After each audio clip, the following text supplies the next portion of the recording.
Dans ma dernière vidéo et selon Matthieu chapitre 24, nous avons vu que Jésus revient bientôt. Si tu n'as pas vu cette vidéo, évidemment, je t'invite à la voir. Tu peux cliquer juste ici. Abonne-toi à cette chaîne, avant que je sois plus là, quoi. Si Jésus revient bientôt, il se pose évidemment une question.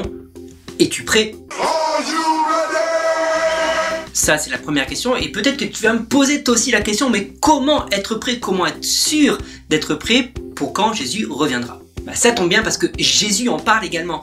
Dans Matthieu chapitre 24, Jésus décrit les événements qui vont arriver avant son retour et ce que nous pouvons pressentir, prévoir avant qu'il ne revienne. Et au chapitre 25, il va expliquer comment se tenir prêt, comment se préparer à son retour.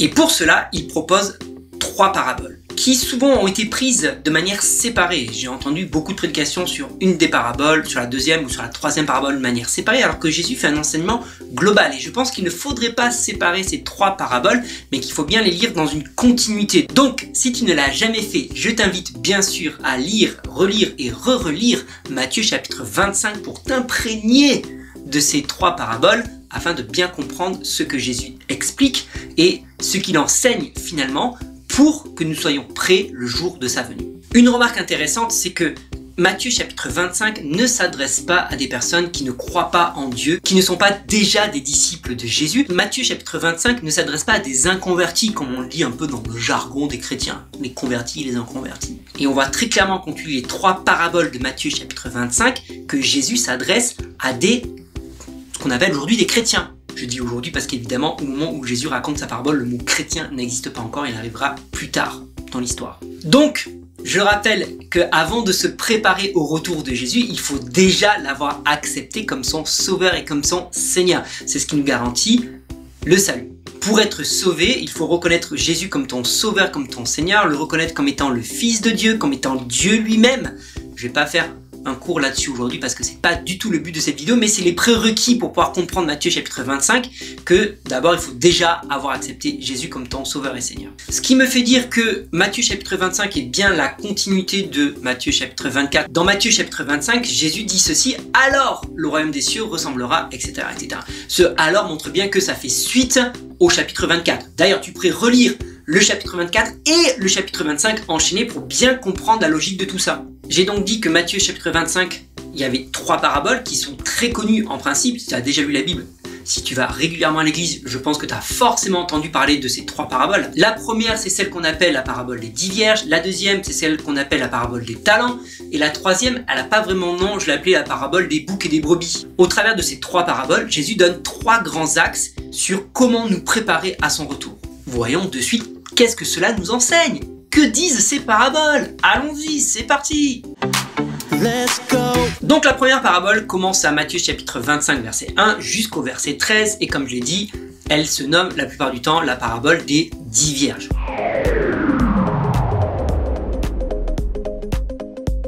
Pourquoi? Parce que Jésus prend l'histoire d'un mariage où il y a l'époux qui va venir à la rencontre de l'épouse et dans la tradition orientale, ce qui est intéressant, c'est que il y avait les amis de l'épouse qui, elles, accompagnaient l'épouse et attendaient aussi l'époux. C'est donc une allusion à un usage de l'Orient. Les noces se célèbrent de nuit, l'époux se rend le soir à la lueur des flambeaux chez sa fiancée afin de l'épouser et de l'emmener dans sa maison. Les amis de noces qui entourent l'épouse sortent au devant de l'époux à son arrivée et prennent part aux cérémonies du mariage, aussi bien qu'au banquet qui a lieu chez l'époux. Donc on comprend mieux l'histoire parce que c'est vrai que dans notre culture occidentale, ça se passe pas vraiment comme ça. L'époux ne sort pas la nuit pour venir chercher la femme, la ramener chez lui. Donc Jésus prend les coutumes de l'époque pour illustrer qu'est-ce que va être le royaume de Dieu, comment cela va se passer. Et les gens qui sont baignés de cette culture comprennent tout à fait de quoi Jésus est en train de parler. Je te résume l'histoire. Il y a 10 jeunes filles, 10 vierges qui sont là, qui ont une lampe à huile puisque l'époux doit venir de nuit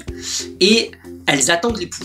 Donc elles ont leur lampe à huile et il nous est dit dans le texte qu'il y en avait 5 folles et 5 sages. 5 sages, 5 folles. Les sages, elles avaient pris des réserves d'huile au cas où elles n'auraient plus d'huile dans la lampe. Et les folles, celles qui n'ont pas été prévoyantes, n'avaient pas de réserve d'huile, pensant que l'époux allait arriver assez rapidement et ne pas tarder. Qu'est-ce qui se passe? L'époux tarde à venir, toutes s'endorment, et ça je trouve que c'est intéressant, on pourrait vraiment détailler chacune de ces paraboles, c'est très intéressant.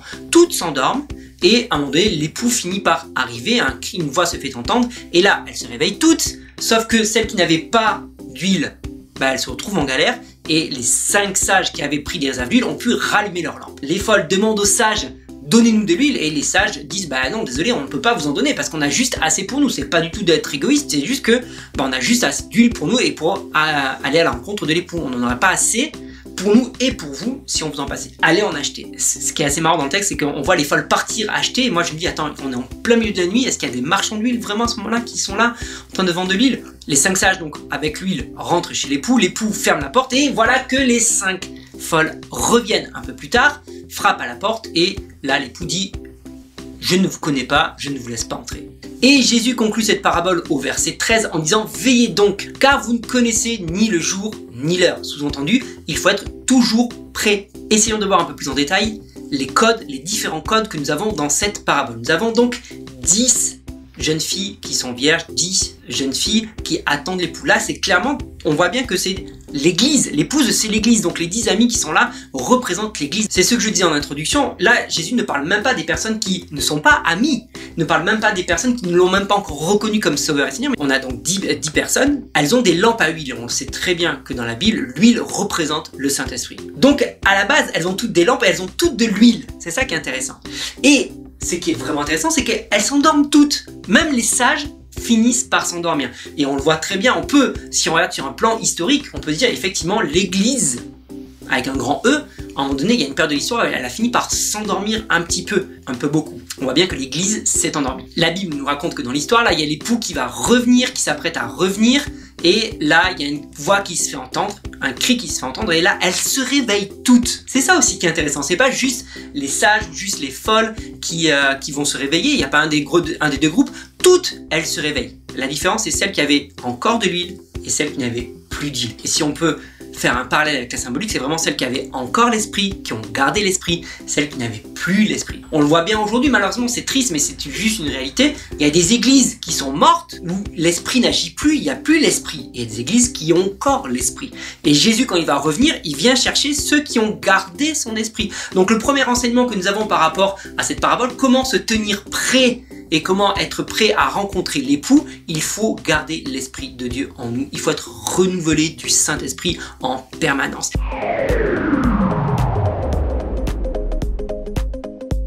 C'est pour cette raison que les sages ne peuvent pas donner de leur huile aux folles, parce que c'est une expérience personnelle. J'extrapole évidemment la parabole. Quand on reçoit l'Esprit Saint, je ne peux pas te donner à toi, qui m'écoute, qui me regarde, une part de l'Esprit Saint qui est en moi. Non, pour que toi tu puisses avoir ta propre part d'Esprit Saint en toi, c'est à toi d'aller la chercher dans l'intimité avec Jésus.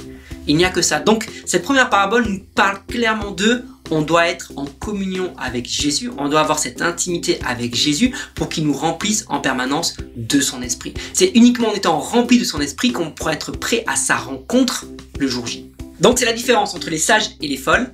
Les sages sont remplis de l'esprit, les folles ne sont pas remplis de l'esprit. Et les sages qui sont remplis de l'esprit ne peuvent pas le donner aux folles parce que c'est quelque chose d'individuel et c'est quelque chose que chacun doit aller chercher dans l'intimité avec Jésus. D'ailleurs, l'expression que Jésus utilise dans cette parabole, quand il dit « je vous le dis en vérité, je ne vous ai jamais connu », c'est l'époux qui dit ça aux vierges folles. Jésus a déjà utilisé cette expression un peu plus tôt dans ses enseignements dans Matthieu chapitre 5, 6, 7, là quand il fait son sermon sur la montagne.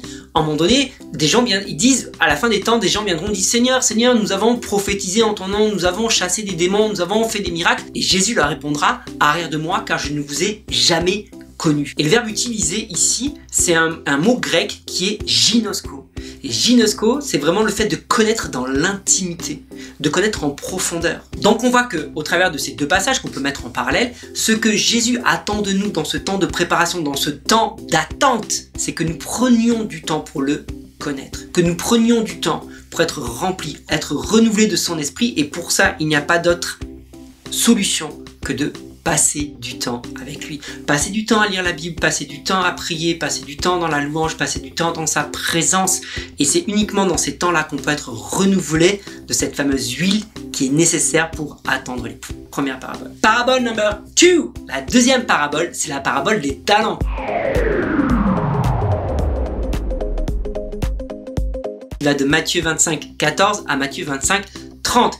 qui est extrêmement connu. Je ne sais pas combien de prédications j'ai entendu sur le sujet. J'ai également prêché dessus dans différentes églises. Évidemment, c'est un classique.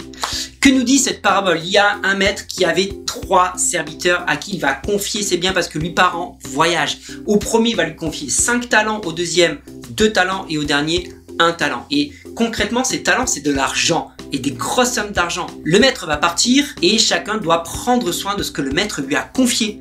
Le premier, il va vite faire fructifier ce qu'il avait, il va en gagner 5 autres. Le deuxième, la même chose, il va en gagner 2 autres. Et le dernier, paresseux, peureux, on peut le qualifier tout ce qu'on veut, ne va rien faire du tout, il va cacher, il va enterrer ce talent. Et quand le maître va revenir, au premier qui avait gagné 5 talents de plus, il va lui dire « Bon et fidèle serviteur, entre dans la joie de ton maître ». Il va dire exactement la même chose au deuxième. Et au troisième, qui essaye de se justifier en mode « Oui, tu es sévère, tu moissonnes, ou là, t'as pas semé, bref, patin de couffin, donc j'ai eu peur, donc j'ai caché ça, etc. » Le maître lui dit « Non mais, tu te moques de moi, t'avais juste à placer ce talent à la banque, et j'aurais au moins retiré quelques intérêts. T'as rien fait de tout ça, arrière de ma vue, jetez-le au dehors où il y aura des grincements dedans. » Là encore, ça confirme ce que je disais en introduction, c'est que Jésus parle de 3 serviteurs. Donc c'est des gens qui appartiennent au maître, c'est des gens qui sont dans la maison du maître. C'est pas des gens du dehors, c'est pas des gens qui ne connaissent rien. Ce sont bien des personnes qui sont avec lui déjà de base et qui le connaissent et qui le servent. Ça, c'était juste pour bien montrer que Jésus s'adresse à ce moment-là dans ces 3 paraboles à des gens qui le suivent et pas à des inconvertis. La deuxième chose, c'est que le premier qui en a reçu 5 et qui en a gagné 5, le deuxième qui en a reçu 2 et qui en a gagné 2,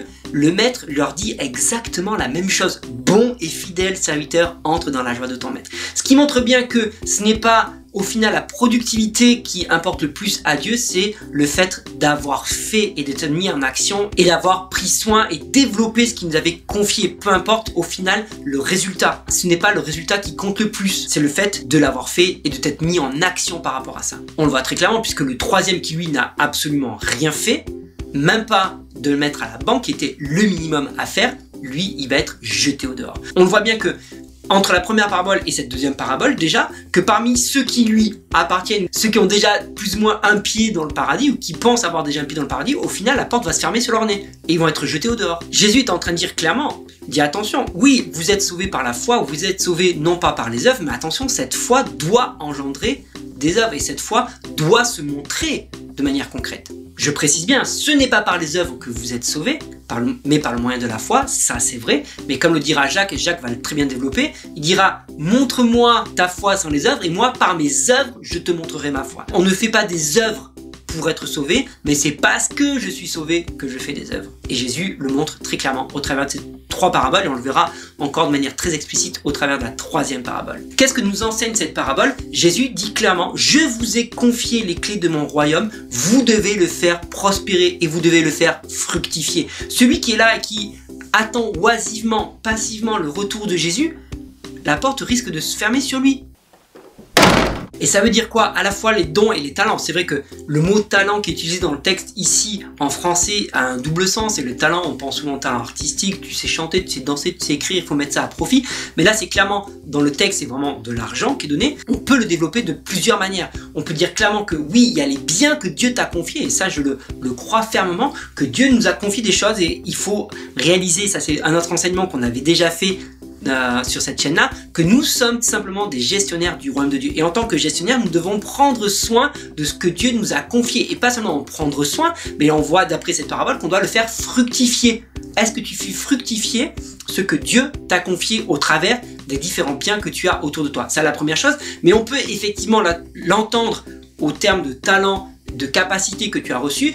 Qu'est-ce que tu fais avec les capacités que Dieu t'a données? À quoi te servent les capacités que Dieu t'a données? Est-ce que tu as vraiment exploité, développé ces différentes capacités pour son royaume, pour faire avancer son royaume et pour faire fructifier son royaume? Il faut savoir, et le texte est très clair à ce moment-là, que oui, quand Jésus va revenir, il nous demandera des comptes sur notre gestion aussi bien matérielle que spirituel, et il nous demandera des comptes sur la façon dont nous avons développé et fait fructifier les capacités, les talents qu'il nous avait donnés.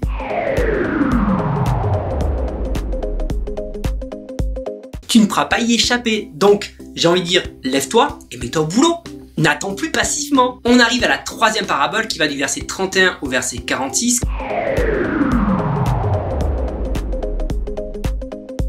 Qui la parabole des boucs et des brebis. Et là, on nous parle carrément, Jésus revient. Donc là, on n'a pas d'histoire exceptionnelle, mais Jésus revient avec tous ses anges dans la gloire et il dit clairement que voilà, il va être assis. Il sépare les boucs des brebis. Donc à la base, c'est un même troupeau. Hein, ça va dans le sens des deux premières paraboles. À la base, il a un troupeau et dans son troupeau, il va séparer les boucs des brebis. Donc, le premier jugement que Jésus va exercer lors de son retour va être pour son peuple lui-même, avant de juger les nations qui, de base, ne lui appartiennent pas. Donc ça, le jugement là-dessus, ça va être assez rapide. Mais d'abord, Jésus va juger ceux qui lui appartiennent. Eh oui, c'est pour ça qu'il faut être prêt, mon gars. Et là, on a un troisième axe que nous devons travailler pour attendre le retour de Jésus. On peut lire ça au verset 34, il dit ceci: alors le roi dira à ceux qui seront à sa droite, venez, donc c'est les brebis qui sont à sa droite, venez vous qui êtes bénis par mon Père et recevez le royaume qui a été préparé pour vous depuis la création du monde. Avec ces fameuses phrases, car j'ai eu faim et vous m'avez donné à manger, j'ai eu soif et vous m'avez donné à boire, j'étais nu et vous m'avez vêtu, j'étais en prison et vous m'avez visité, j'étais malade et vous avez pris soin de moi, bref, etc., etc. Et les brebis vont répondre, mais quand est-ce que nous avons fait tout cela? Et Jésus répond une phrase ultra importante, il dit, mais à chaque fois que vous avez fait cela à un de ces plus petits dans ce monde, c'est comme si c'est à moi que vous l'aviez fait. Et du coup, il va faire exactement le même reproche, utiliser exactement la même image, mais cette fois-ci en reproche à ceux qui sont à sa gauche, aux boucs là, en leur disant, mais arrière de moi, parce que quand j'étais malade, vous m'avez pas visité, quand j'avais faim, vous m'avez pas donné à manger, quand j'ai eu soif, vous m'avez pas donné à boire, etc., etc. Et les autres vont répondre exactement la même chose. Mais quand est-ce qu'on t'a vu affamé, qu'on t'a pas donné à manger? Mais quand est-ce qu'on t'a vu malade et qu'on t'a pas visité, etc., etc. Et Jésus va répondre, à chaque fois que vous ne l'avez pas fait, un de ces plus petits, c'est comme si c'est à moi que vous ne l'aviez pas fait. Je sais même pas si j'ai besoin vraiment de développer ce que Jésus est en train de dire parce que c'est tellement clair et tellement évident. Jésus est clairement en train de dire, si vous m'aimez vraiment, si vous m'attendez vraiment, si c'est moi que vous voyez, avec deux i là, c'est la langue française, merci. Si c'est moi que vous voyez dans la rue affamée, évidemment vous jetteriez sûrement pour me donner à manger. Mais fais-le quand tu vois quelqu'un qui a faim tout simplement. Parce que c'est comme si c'était moi qui étais là.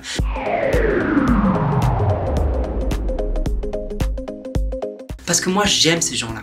J'aime ceux qui sont dans la difficulté, j'aime ceux qui sont dans l'opprobre. Et c'est par toi que je veux passer pour les bénir. Et c'est ça qu'on comprend pas. Souvent on dit oui, mais si Dieu est Dieu, pourquoi il ne nourrit pas la veuve et l'orphelin? Si Dieu est Dieu, pourquoi il ne fait pas ci pour un tel et un tel? Parce que Dieu a décidé de passer par toi. Et par moi aussi, évidemment. Donc oui, à chaque fois que tu fermes les yeux, que tu refuses un coup de main, que tu refuses l'aide, que tu pourrais nourrir quelqu'un que tu ne fais pas, c'est comme si c'est à Jésus que tu refusais de le faire. Jésus dit clairement, si tu agis comme ça, le jour du jugement, tu seras pas pris.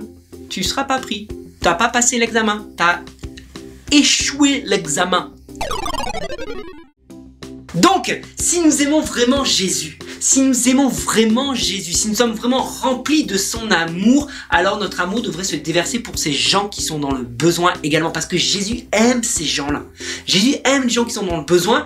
Et Jésus dit, mais c'est toi que j'ai choisi pour bénir ces gens dans le besoin. Tu dois aussi aimer ces gens parce que moi je les aime. Je pense que c'est assez clair. Je ne vais pas développer plus que ça parce que ça serait tricoté pour rien. Ok. Donc si je résume, on a 3 axes, on a 3 paraboles qui sont vraiment très claires sur que faire pour attendre le retour de Jésus.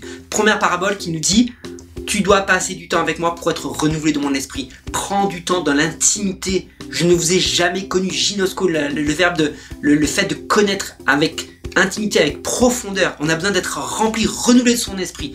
Deuxième chose que Jésus attend de nous, que nous devons faire pour attendre son retour, en attendant son retour, c'est le fait d'être des bons gestionnaires, des bons administrateurs de ce qu'il nous a confié et de développer les dons, les talents qu'il nous a donnés, aussi bien le plan matériel que les dons et les talents que tu pourrais avoir, quels qu'ils soient. Et la troisième chose, c'est de prendre soin des indigents. Si tu aimes Jésus, tu dois aimer ceux qui l'aiment aussi, les indigents, ceux qui ont faim, ceux qui ont soif, ceux qui sont nus, et c'est par toi que Jésus veut passer pour bénir ces gens-là. Donc 3 actions, être rempli de Saint-Esprit, l'intimité, développer et faire fructifier ce qu'il nous a confié, et prendre soin de ceux qui sont dans le besoin. Voilà les 3 axes qui doivent guider ta vie au jour le jour, en attendant son retour. Voilà comment être prêt. Si tu respectes bien ces 3 paraboles, si tu mets en pratique ces 3 paraboles, le jour où il viendra, il te dira, entre dans la joie de ton maître.